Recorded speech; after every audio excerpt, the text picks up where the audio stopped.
D&D players, enthusiasts, and observers alike, and welcome back to Chronicles of Kriath. My name is Emma, and I will be your DM today and every day that this wonderful campaign exists. Now, as per usual, let's go around the virtual table and reintroduce our players for this evening. Now, going to my right, not just because she's copying all of my intros, I will be introducing you to the lovely Rose. Hi, I am Rosie. I'm playing Elon, the guard captain from the city of Kriath. And I got my hair cut. I lost my pixie. We have a horseman. Things are crazy. Things are crazy indeed. And now we move on from our changing guard captain to the dad of the party, Damien. Hello everybody, I'm Jeremy and I play the lovable dad, Damien. And Damien's just a simple man, a blacksmith. Not so simple anymore as he used to be, at least. Definitely not as simple as he used to be, because now he's gotten himself mixed up with gods, and things have gotten complicated. Speaking of complicated, let's introduce our new horse friend of the party and his player, Tyler. Hello, I'm Tyler. I am playing the affable Carowin Manglepot, and new to the party and new to this game, but I am eager to, play more and learn more about this world and the crazy adventures that are, coming about. Though I think at this time I am one of the craziest things that many of the people are seeing. So giddy up and let's be along for the ride. Amazing. But yes, Carowin is definitely a crazy addition to this world and this party. But speaking of crazy, let's introduce our final player of the evening. I'm talking about the character, not the player. No. I know you're talking about the character. I'm still offended for her. Fair enough. Hi, I'm Tia. I'm here playing Chatwin Darcy, Reborn Sorcerer. 100% mentally sound and stable. Nothing totally here. Totally good. Absolutely. Now, moving on to our recap. Last time, as was mentioned, the new to the party, Carowin, was introduced after our players experienced a month of downtime in a tiny little town in the middle of the Howling Dunes, hiding out from being wanted fugitives. They all had their own little adventures that led them to little things like Damien owning his own little blacksmithing store, Elon doing a lot of odd jobs around town, and Chatwin, under an alias, getting into the political game a little bit. But as their month came to an end, they found a strange horseman entering the town by the name of Carowin, who, after getting into it with some ruder individuals who were stopping by Damien's store, those individuals then went on to bully an old man who Elon was helping. And Elon has decided that he's no longer dealing with that shit. So he just walked up to the leader, punched him in the face, and a fight ensued. That did not end well for the bullies in any sense. I think it ended pretty well, though. I mean, they all got knocked unconscious, and then the other one had to essentially leave with his tail between his legs. But Carowin, then, after the fighting had ended, revealed that he was sent there by none other than Aliana to find them, equipped with little drawings and everything. Party was very suspicious. And then Elon made it a bit worse by admitting to Chatwin that Aliana was not the only one that he gave up during that interaction with the guard. And that Ilya might also be in danger. So we come back to the party, still standing in front of the bar, from what I remember. Nobody really moved. Or did you go back to Damien's store? We went to his store. Okay. So you stand in the blacksmith shop, still sort of figuring out what your next move is. So as you all stand around the checkout desk, red counter, is there anyone who had any particular ideas of where you wanted to go? Damien's gonna look at everybody and just be like, well, if we're looking at heading out soon, there are a couple places that I need to go, but that also depends on the circumstances under which we can actually go there. What kind of circumstances?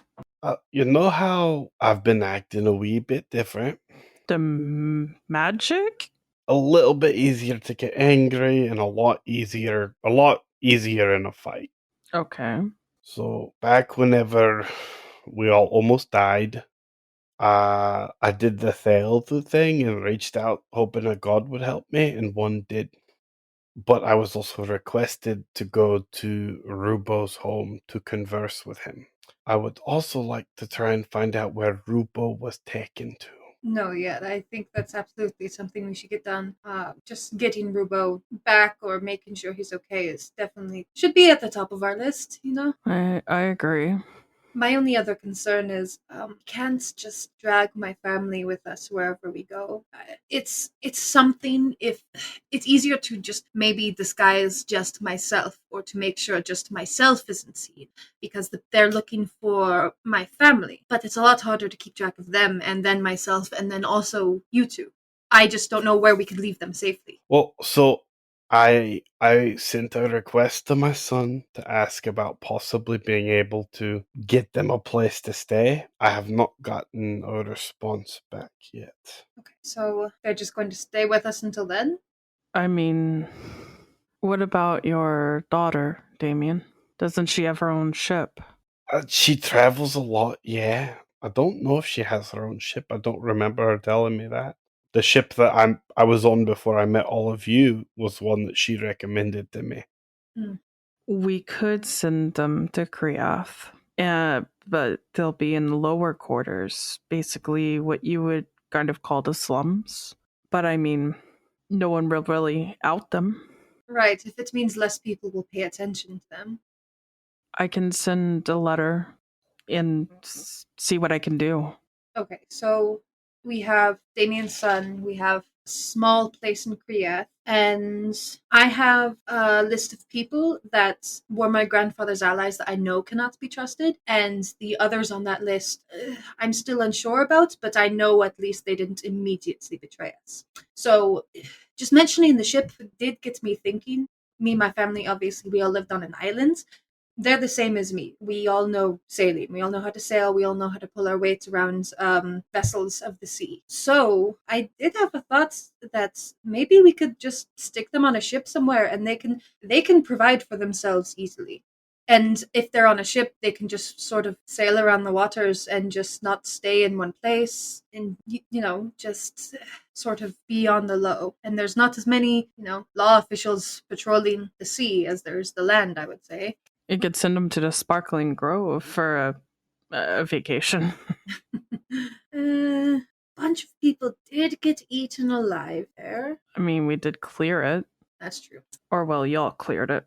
But yes, it sounds like those are sort of our best options that we have at the moment, but none of them can happen immediately, correct? So I suppose they're staying with us until one of those options becomes available then. Me and Damien can write letters. If that works for you, we'll get those sent out. Do you think they'll be okay here for a little while we, do a little bit of investigating about Rubo, come back, and maybe get them the boat they need to either go somewhere or a ride somewhere, and things are a little bit more concrete? Does that work? I mean, I think I would like to speak to them all, get all of their thoughts as well, see how they're feeling. See if they have any ideas or if they have anywhere that they want to go, or that somewhere that they think would be suitable. But are you thinking that they stay here until we know where to send them a bit more long term, or they stay with us until we find somewhere to send them long term? I was saying maybe we do our investigation about Rubo, and that's just short term. Okay. Unless it turns into long term, then we send a letter back to them or money and tell them this is the idea we had for you, or whatever idea you've discussed with your family. Talk with them. Right. I think that's first step. I will send a letter to my friend in Kriath just in case and see if there's anything while you're doing that. Yeah, let's start with that and just see what comes out. See you all back here in a bit. Yep, see you in a bit. Yeah.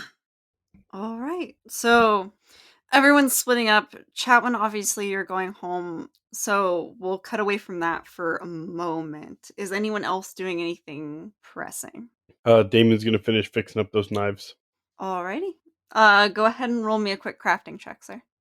That is a 16. Okay, that's not too bad. You get them finished pretty quickly. Definitely not like your absolute best work, but they're pretty good if you say so yourself. Carowin's actually going to make his way out of the little pop-up shop, and he's actually going to go into the bar where those ruffians had kind of retreated to. He'll just kind of call out and say that he'll be right back, or be back in a jiffy, with his usual, at least at this point, usual vim and vigor and gusto, and literally trot off into the bar. All right. As he has a little bit of business to take care of. Okay. You head off towards the bar, and you do have to duck a bit to get in through the doorway, but you squeeze in through this human-sized door and are greeted with quite a few eyes kind of darting to you as you squeeze into the bar here in the local town. And the bartender, this gruff older man with like a black mustache and a graying beard that he keeps pretty well trimmed, kind of looks up at you and goes, can I help you? Carowin's just kind of gazing around the room until his eyes fall on the group that they so soundly trounced earlier before, whoever remains of it, actually. And he'll kind of crane his upper half down towards the man and be like, why, yes, those people over there, what are they having? Oh, well, they just, and it's really just the one that's still up. The other two, he sort of placed into chairs to recover, but they're still unconscious at this point, kind of, like, recovering over in the corner. Well, the one gentleman's having an ale, the other two are having a sleep. Wonderful.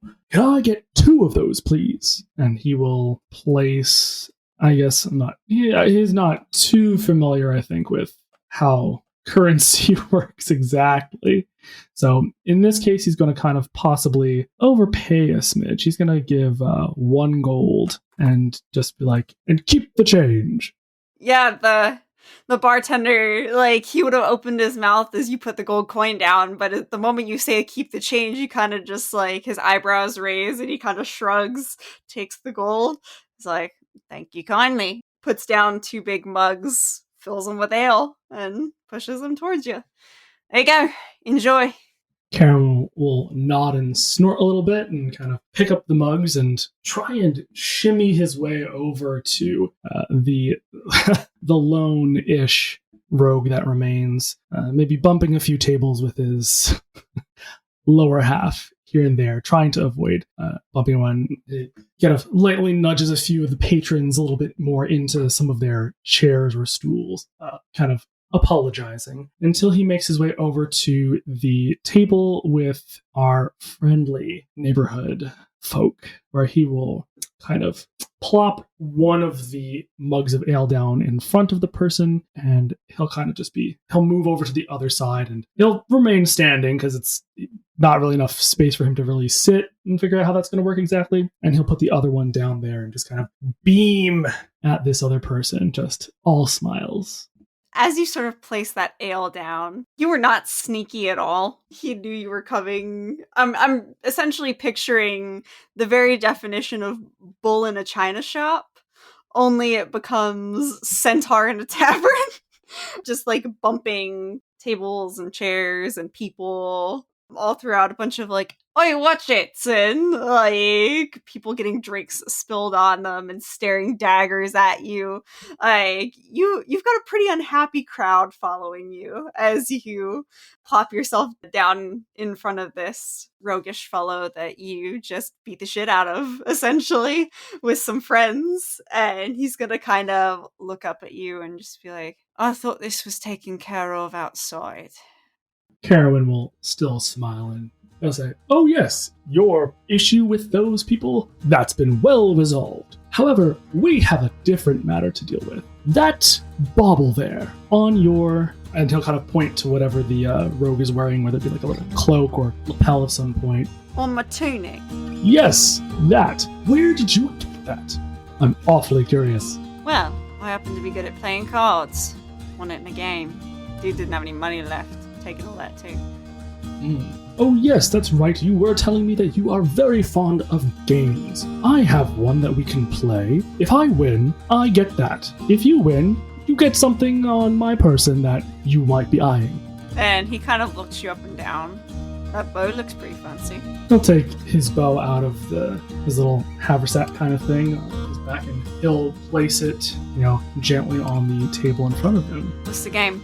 Carolyn will kind of furrow his brows and think for a moment, and he ponders, and he's like, "You know what? Rochambeau. Have you heard of it before?" Can't say I have. "Oh, fantastic. I love teaching people new things." And he will kind of excitedly shimmy or shift over, and he'll kind of go and he'll look at the person. "Okay, so this is how you play." And he'll start explaining the rules, and essentially it's rock, paper, scissors. So they'll explain, rock beats paper, paper beats rock beats scissors, scissors beats paper, paper beats rock. Maybe help with the own game myself. We can edit that out.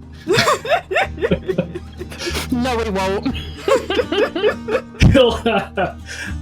He will ask the rogue if he needs any practice rounds or if the game seems simple enough and he'll know how to he's good to play. Seems simple enough to me. And he'll hold his hands out. Okay. And, alright. Best 2 out of 3? Yes. Alrighty. And with that, we're just gonna do straight D20 rules for this, for luck checks. Okay. So, round 1. Nat 20.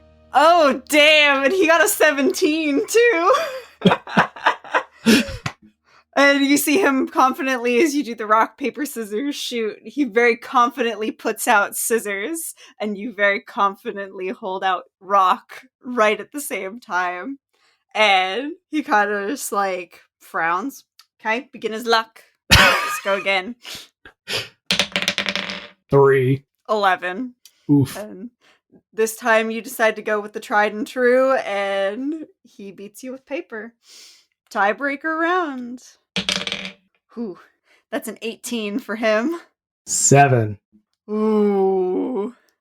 And this time, as you decide to go with paper, the scissors come out again, and he kind of smiles and picks up the bow. It's a pretty nice looking weapon you got here. Well, guess it's mine now. And Carowin will, perhaps oddly all smiles, will clap his hands, like congratulating the rogue for winning the game of chance. And he will look at the rogue, who, he's assuming this rogue, is quite a gambler and likes to win. So he will propose that he and the rogue play another game for another prize. What sort of prize are you thinking of this time? Got anything else valuable for me to take off your hands? He is going to, smile a bit, and he will kind of just gesture to himself, and he'll be like, "Clearly I'm not from around here." And clearly. And he'll kind of like do a weird kind of whinny laugh that I am not about to attempt right now. But a bit of a whinny laugh. And he'll say, "There's plenty, I have plenty that I would think is of value to you folk." Just kind of gesturing to himself. And he'll ask if, just kind of like, he's being a little bit vague about it, but like, in his mind, he's thinking, maybe a lock of centaur hair or centaur nail or something that is of his person that may have greater value because it's not something you'd necessarily readily get or be offered. And he looks again, sort of, and just goes, "Oh, she got a new coin purse." He'll take out his coin purse and he'll just kind of jingle it around, and I'm not quite sure, but they're awfully shiny. And you see his eyebrows kind of raise and his smirk grow wider into like a full-on smile. Well, maybe that would be worth taking off your hands. What game you got in mind this time? Well, And did you still want the same thing? Or... for the time being, yes. It interests me greatly. It's very shiny. Alright, what's the game? Well, and he'll say, gesturing at the bow in front of him, how about a friendly competition? You've won something quite nice and valuable. What better way to test it out than with a shooting competition? Alright. What are we shooting? And he'll pick up the bow, sort of twirl it in his hands. He is going to look around and he'll see some, fruit on the like in a bowl somewhere, in either on one of the tables or something, and he'll kind of like shimmy over, maybe bumping a few other patrons, and grab it. And he'll say, he'll just kind of gesture and like indicate that they'll shoot these fruits from various distances away to see who's the better shot. All right. And drowning out the complaints of the table that you just swiped this bowl of fruit from, the bartender kind of coming over and being like, I'm sorry, I'll get you another one. As they all kind of stare at you as you set up this fruit shooting competition. The rogue nods, stands up, is like, I suppose we'll have to pass the bow back and forth since you don't have one anymore. Fair enough. Yes. And with that, I'll say kind of similarly, it's a best of 3 competition. You set the fruits at 3 different distances. One at a nearby table, one at the bar itself, and then another on like a shelf in the back where you kind of move a couple potted plants out of the way that were there for decoration. Hold on. They're doing this inside. It didn't move outside. Nope. Carowin's not sure what the protocol is. And you see now that a few people are getting up to leave. Like, the bartender is not looking happy at all, but the rogue shoots him a look, and he just kind of backs off and hides behind the bar, essentially. As he'll go ahead and he'll take the first shot on the first set of fruit. So I'll have different ACs for all 3 of those for the shots here. Okay. And you see the first one isn't too far away. He doesn't seem super used to the bow yet, so the shot's not great. It hits like the bottom of one of the pieces of fruit, but it hits it. And we're doing just D20s? Yes. They're basically attack rolls. So go ahead and make an attack roll with the bow. Okay, got it. So that's a 15. 15 will hit. And you find a much easier shot than he did into the first fruit. And he kind of nods. Nice. Second fruit. Again, he seems a bit unwieldy with this bow and not at all as great at shooting it as he thought he was. And once again, the shot is off center but does make it. So I got a 14 that time. And you also make it. As the bartender is hiding behind the bar, sort of like peeking out over it, trying to make sure he doesn't get shot. As we move towards the final fruit. And that one, he actually, again, you see he's kind of getting frustrated now. He is definitely not taking great shots with this weapon. And he sort of fumbles, kind of takes a breath. And the moment he lets it go, it sort of dips down a bit further than he had intended. And instead of hitting the fruit on the shelf, it hits the wall under the shelf. Nat 20. Damn, that's 2 tonight. Skewers 3 fruits on one single. Well, not necessarily 3, but you do definitely, just for show, knowing that he's lost at this point, manage to very easily skewer both fruits on that shelf at the same time. And he kind of just shakes his head and is like, well, guess I didn't need it that bad after all. And he hands you the bow back along with the pin. Carowin will nod and he will kind of like, thank you, friend. I appreciate your sportsman-like attitude. And as an additional prize, I have something for you. And he'll dip into his little coin purse and he'll take out, yes, 3 gold. All and right. he'll plink it into the rogue's hand. And he'll kind of shrug, pocket it. Pleasure doing business with you. Likewise. Be like, I'd say it'd be good to see you again, but it really wouldn't. Yes, let's hope we never meet one another again. And he'll, jauntily trot out of the establishment, bumping whoever might be left. There really isn't anybody left at this point except for the upset bartender. But yeah, you leave the tavern. Although you do see a few people waiting outside, and then as soon as you emerge, sort of flood back in.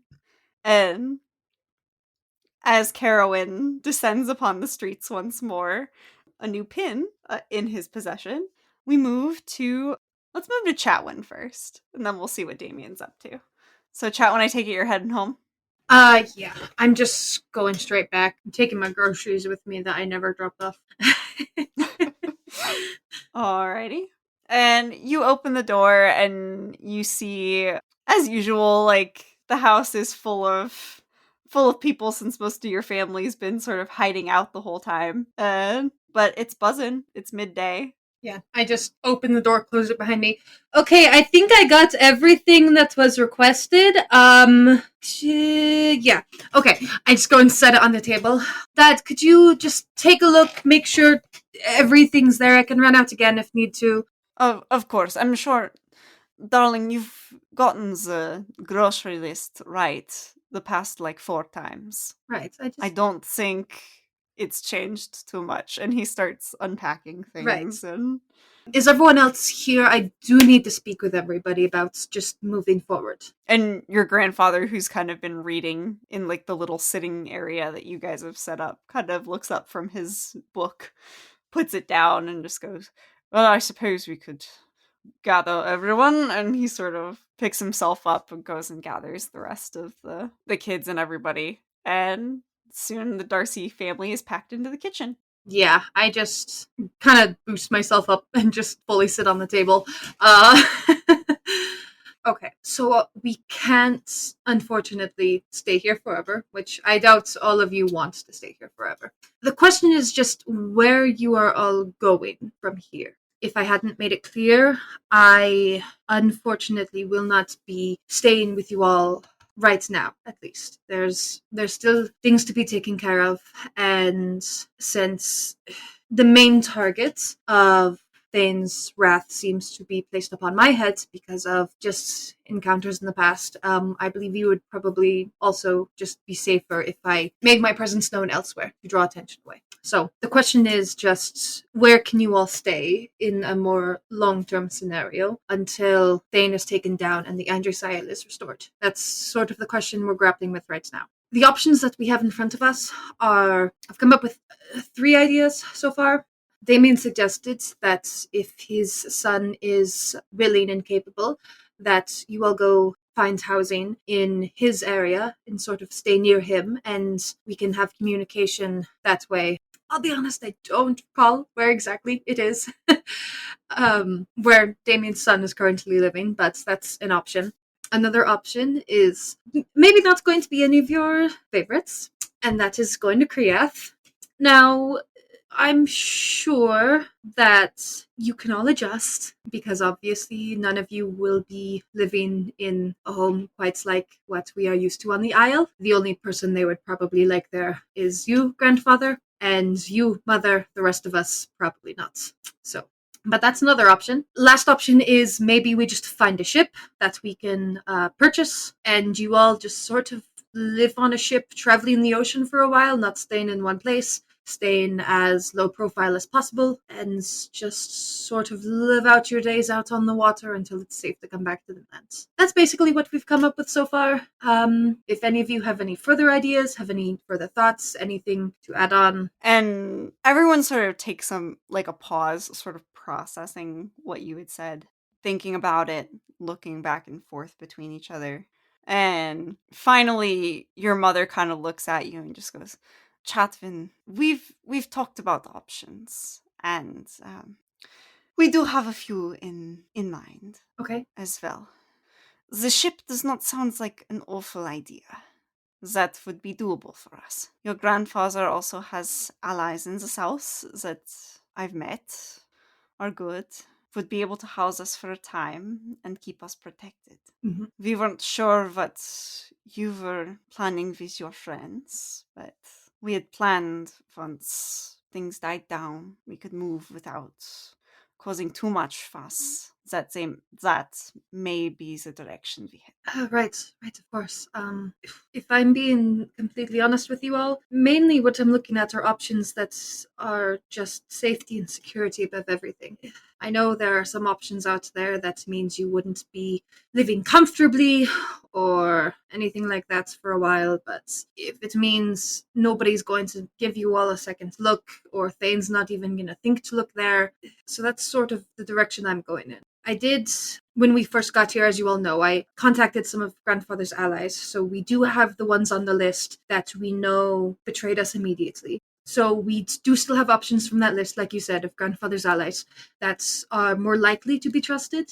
So that is another option if you all think that could be suitable. And your grandfather sort of pipes up and just goes, this lord is someone that I've known for quite a long time. I know he was on the list of one of the people that you contacted and proved himself, from what I understand. And he kind of, puts a hand on your shoulder. Chatwin, I've been in this game far longer than you've even been alive. I am no fool. If I sense something is wrong, we will leave, whether we have comfortable means of staying or not. I understand that, and just please understand, I'm confident in your abilities and your intuition. I just do feel obligated to point out the reason I was sent to apprentice with Donovan Thane was because he was someone that we thought was a trusted ally that would take care of me, and he killed me. This is fair, and that is not a mistake I will ever make again. I just don't want to put any of you in the same situation. And they nod, and your father kind of pipes up for a moment and just goes, Chatwin, there is a point where becoming too cautious can be more deadly. If we act like no one is trustworthy, then we could put ourselves in even more dangerous situations. We've put ourselves in quite a dangerous situation staying in a town full of criminals, to be quite frank. If any of them recognized your grandfather and thought that they'd have a very sizable bounty for turning him in. Yeah, well, it sounds like we know what all of our options are, essentially. So there is business that Damien needs to attend to, and I need to help. So there will be a short period of time, if you are all okay with it, that you will all be staying here while I leave to help Damien with his business. And ideally help our friends Rubo, that none of you unfortunately were able to meet. Did you find out if he's still alive? That's what we're hoping to do. We're hoping to find out if he's still alive, where he is, what his condition is. Really, we don't know anything. We haven't learned anything in this past month about him. All we know is that just Thane made him disappear like that. So. And if Thane has had him for a month? Yep, that is what I've been thinking about quite a lot. We're just going to see what we can do. But of course, if you're all okay staying here in town, we shouldn't be gone too long, and you can all discuss it amongst yourselves. If you come up with any other options, if you come up with any other solutions, obviously we can talk about it more when I return. But by then, we probably will have to make a decision on where you're going, because there's much work to be done, unfortunately, and I can't do what needs to be done while staying here. And we understand. Your path has become quite different than that of the traditional Darcy. Yeah. But we support you, and we will discuss the exact plan while you're gone, and we'll reconvene on it. How does that sound? Sounds good. Sounds like the best we can manage right now. Of course.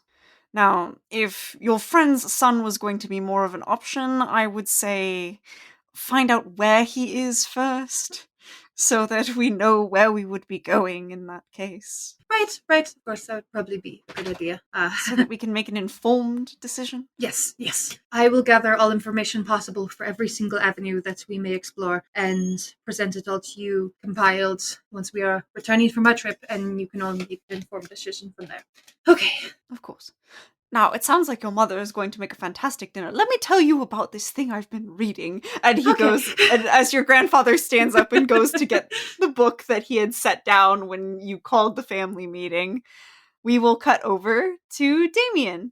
Damien, is there anything in particular you're doing right at this moment? He was finishing up those knives, and then he was going to just take them in there and be like, well, here's your 3 knives I promised you. Pay up. And he kind of just sighs, sets down the ale.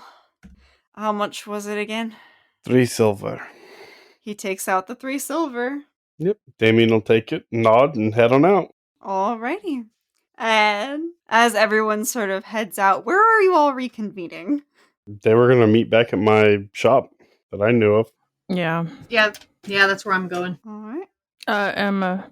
Mm-hmm. Just for details, Elon is just sending a letter to Esme asking just to be prepared in case a family wants to move there. They're half elven mostly. Oh right, I'm sorry. We didn't get to Elon. That's all literally that was going to happen. Don't worry about it. Okay. Yeah, you would be able to send the letter with no problem. Yeah, other than that, I probably go back to helping an old man. Okay. Yeah, you would be able to help him get the rest of his stuff. No problem. But yeah, you guys all reconvened at the store. It's starting to become later in the evening. Not quite sunset yet, but... Yeah, Damien start packing up all his shit, getting ready to close down his little shop. So are we thinking that we're going to head out to, Damien, you said we needed to go where Rubo is from. I said I needed to go there to speak with the god that I'm serving. Right. But that is not the number 1 priority. I'd like to try and find out where Rubo is being held, if at all possible. Right. Well, I don't know how we're going to figure that out, besides finding it out direct from Thane himself or people that follow him, and I don't know how we would manage that. So if you want to go talk to this god, why not? I'm kind of a little bit interested in why Rubo was collecting the fairy's house and all that other stuff, and the sword I was given. So if we go to the area, we can at least start through there, maybe get word to, I don't know, someone, just to say, hey, keep an eye out. It wouldn't hurt. Yeah. Alright. It's not a particularly long trek from here. Then why don't we go do that for a few days and see what we can find? Yeah. I'm not wrong in that, right? It's not very far from where we currently are. No, it would be... it's a distance. So, for reference as far as, where everything is, obviously, the viewers don't necessarily have the map. But as far as the map is concerned, you guys are closer to the Foxgrove Oasis, which is at the center of the Howling Dunes. Sea Reach is up more towards the northern peninsula of the Howling Dunes. It's that other big city within it. Okay. So it would probably, for you guys, be, depending on how you're traveling. You guys didn't even bother with the horses trying to escape, from what I understand. Oh, no, we tried to get out of the town. Yeah. So you guys no longer have horses and a cart. It would probably take you a full day of walking to get there. Yeah, that's not bad at all. Carowin can carry a couple people. We can't talk to our horses anymore, so that's the problem. We have half horse. So that's about all we got. Close enough. Half horse, all man. And Damien looks over at Carowin and is like, how do you feel about saddlebags? Is that inappropriate? He'll kind of chuckle a little bit.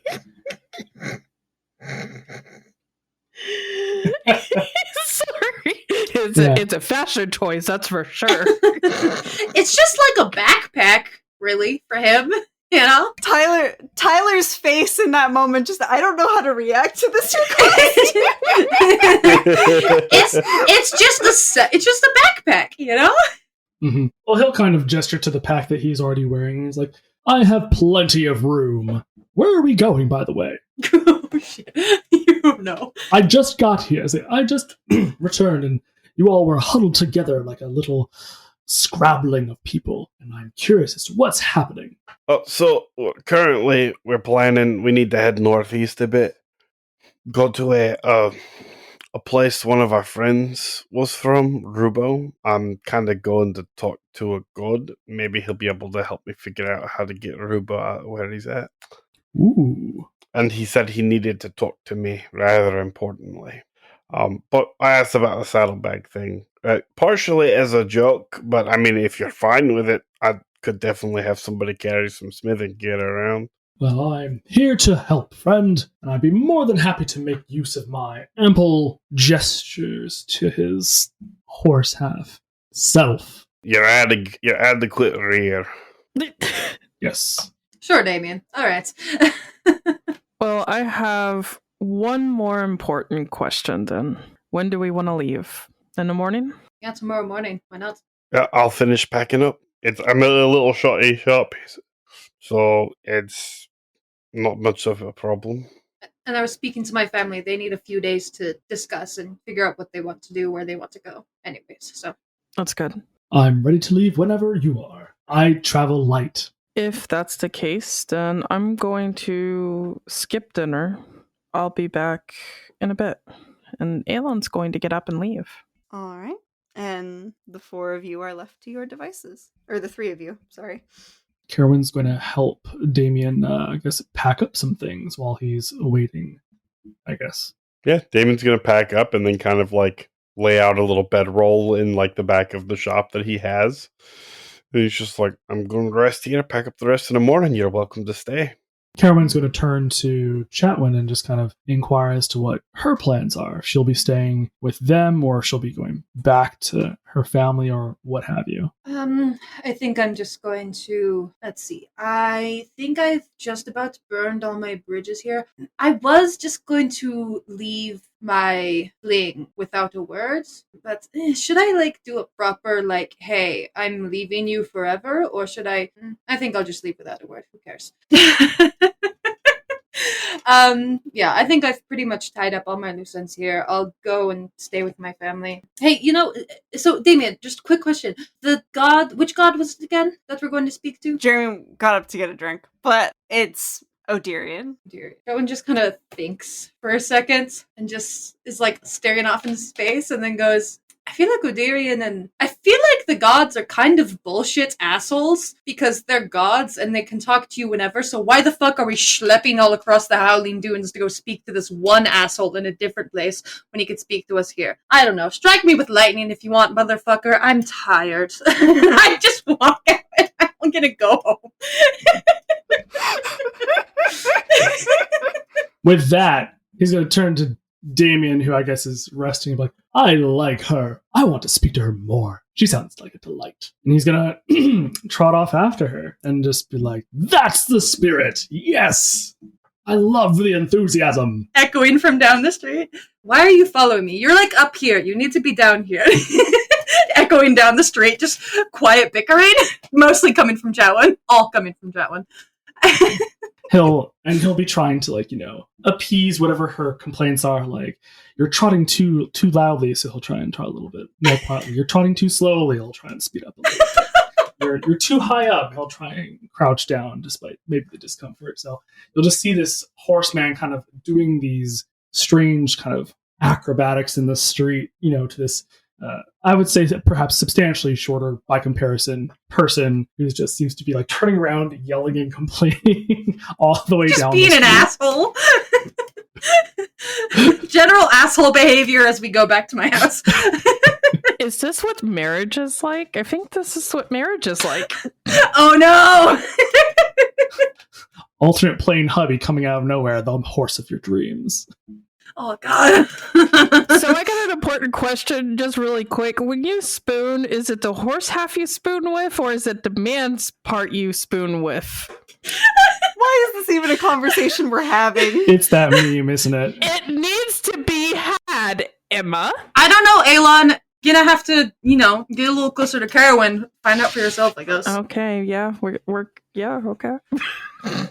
Ruba is gone. I don't know. Everyone in the party is going to be trying to spoon with Carowin just to see what it's like. I mean, technically, Elon has tried to figure out how to spoon with a pixie, and it doesn't happen. Just camping for the night. All four of us are just a cuddle puddle. Everyone's laying on like the centaur, like the horse body, just like as a pillow. Yes. When he dies, we can cut him open and crawl inside to stay warm. Jesus Christ! That's a Star Wars reference! Yeah, but geez. Alright, that was our topic of conversation, and that was a left turn. Okay, so I see Elon doesn't want Carowin around. Got it. Alright, Mhm. alright. Okay, good to know. Oh, All right, man. Elon, I see you. Jeez. I'm gonna Yeah, you see me, you're way up there. I'm gonna tell on you to Aliana. Oh, Bitch! Anyways, Carowin, yeah, you follow Chatwin home, essentially. Unless Chatwin stops you before then. honestly, at this point, Chatwin could give a shit. I just accepted, yeah, this is what life is like right now. Fucking whatever. Magical shit. And Chatwin, as you duck back inside your house, Carowin, are you following? Yeah, he's gonna You're going crouch on inside and come on in. Carowin, I think the door frame is a little okay. Shit. There's like knocking things off of shelves. Mhm. The bread that you just bought at the grocery store on the floor. No! Yeah, and as he sort of bumbles his way into the home, your father and your grandfather, who were playing cards at the table after dinner, kind of just look up and stare as this horseman enters your home. And your grandfather goes, Chatwin, do you mind introducing your new friend? Followed me home, honestly. So truly just wandered into our home. So, I'm sorry, I'm just picturing, those videos of like people driving through like a wildlife reserve or something, and they like roll the windows down to like feed some of the animals, and like it's like a fucking giraffe or something just trying to stick its whole head into the car, and everyone's like screaming, and there's stuff flying everywhere, and the giraffe is like eating all their snacks. Honestly, that's the image I have in my head right now for this moment. That's entirely valid. That's entirely valid. Canon Carowin coming into your carriage, eating all your snacks. Carowin sticking his human torso in through the carriage window, just horking all your snacks. Just It's canon, you have to hand feed them as well. like you want a wild animal, put some like snacks in your hands, hold it out, and Carowin just puts face in your hand. He eats like a horse too, where his lips come out. His lips come. Gia, this better be your next sketch. This better be the next sketch I see on Instagram. We're like stopped at camp for the night and like making some food, making some dinner, and Chatwin's like, Carowin, are you hungry? Here you go. Like trying to stand on a piece of bread or some shit. And he's like, oh, thanks. Just out of her hand. Like, Carowin, you have human arms. Like, what are you? Then he looks at you and goes, This is the whoever listens to this is your warning that you're going to get far many horse jokes from us later on. Oh god, what have I signed up for? Welcome to Kriath. Chaos. Chaos is what you signed up for, Tyler. Mhm. Yeah, I go ahead and introduce Carowin, and with my luck, my mom turns the corner and invites him to stay for dinner. She absolutely would. The family admits that they already had dinner, but they offer you some dinner, Carowin, and Kerwin heartily takes up that offer as he is famished. He's got to keep up his strength, mm-hmm. And Chatwin's mother will happily serve you leftovers from their recently eaten meal that she had packed away. And her father and grandfather will invite you to play cards with them. And Kerwin will happily oblige. He'll be looking at that. And they're half elves, correct? From what I've heard seconds ago. Dad is human, Grandpa and Mom are high elves, Chatwin and the 3 siblings are half elves. Okay. So then, okay, got it. So yeah, I will happily, join in their game and, join in the revelry. And he'll just kind of call it to Chatwin wherever she maybe has tried to sequester herself because she, always seems to be the life of the party. Just scowling in the corner. Chatwin, your family is fantastic. Come, join us in this merriment. I narrow my eyes a little bit, and I go and I try to sweep the floor. But yeah, I'm gonna join the gambling just so I can try to destroy Carowin. Fantastic. And as you kind of get up to join him, you hear a voice sort of creep into the back of your head and be like, I thought you did not trust this horseman, and now you're allowing him to stay in your home? Picking up my cards and just sort of, one moment, fully just turn around and just put a hand over my mouth, making it super obvious, like I'm whispering a secret, but there's nobody I'm whispering it to. Fully just turn around and cover myself and just go like, look, at this point, if he's gonna try anything, he's in a house full of like magic users and like people trained in martial combat. We're gonna just kill the fuck out of him if he tries anything at this point. I'm over it. I've reached the point of not caring. I just do not give a fuck about anything, but give a fuck about everything at the same time. I'm in my personal hell, Sandvik. Okay, now let me kick his ass in cards. Fine. Also, play this pairing. It may not seem right now, but it will get you more points later on, so you can kick his ass. Fuck yeah. Okay. I turn back to the table like nothing happened. And Sandvik literally spends the entire night coaching you in your cards. Such an unfair advantage. Like, I'm literally 2 people playing cards, and one of them is freaking ancient. And just knows things. Like, she's played a lot of card games. Like, I just have an expert poker player, like, as a partner, pretty much. Pretty much. And as we fade away from this merry scene, Elon, where are you headed off to? I was going to look for a church of some kind, I guess like a temple, or a very secluded spot out of town. They wouldn't really have much of a church or anything in this town. It's a town full of criminals. Yeah. They're not very religious, but you would be able to find there's like a little park area on the southern side of the town that's pretty sequestered, where a lot of the folks that aren't criminals usually go to think or relax. Okay, that would be fine. I would make my way there. And I'm going to kind of make sure it's empty. If I need to wait a little bit longer, I will. But afterwards, I am kind of going to, I don't know, face the moon or a prominent star. And I'm just kind of going to pray in a weird way.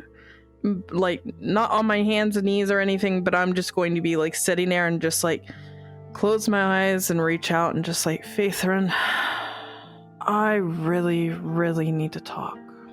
I really need help with everything that's going on. I really want to know. I would like to hear it from you. Are we still doing what we're supposed to? Because this is beginning to be very crazy. I feel like I lost all trust that Aliana ever had in me. And I just want to know, maybe I'm not, maybe turning a little crazy, maybe, and hoping that Chatwin isn't rubbing off on me. So if you can hear me, at least, come say hi. Give me a sign. I just want to know that us doing this is going to be okay. Because Thelthu and Rubo are gone. And so is Aliana. Now we have this Carowin guy. And things are... I did not imagine me cutting off my hair or doing any of this, so... Is this still what we're supposed to do? Because I feel like we are fucking it the hell up. And he's just gonna sit there quietly for a while after that, and if he doesn't get a reply, it's fine. That's just his way of, dealing with it. Roll a religion check. Oh, fuck. Alright. Religion. I don't have any modifier on it, so it's just straight D20. Not great. A 12. A 12? Mm-hmm. You sit in silence for a while in that little park. And it feels pretty peaceful, but as the sun begins to set, you still have not received a response. He's probably going to stay out there for a long time.